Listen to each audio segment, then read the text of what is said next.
In this video, I'll show you how to save a Photoshop file as a JPEG.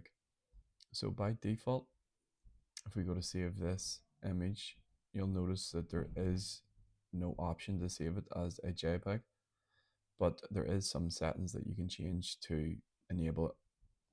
Come to Edit in the top left, and then come right to the very bottom, Preferences, and then we're going to select File Handling. In the top right, you want to enable this box. It says enable legacy save as, and then press OK. So if we go to save this again and press on the save as type drop down menu, you'll see that JPEG and many other file types appear. So we'll simply press save and then press OK. So that's how to save a Photoshop file as a JPEG.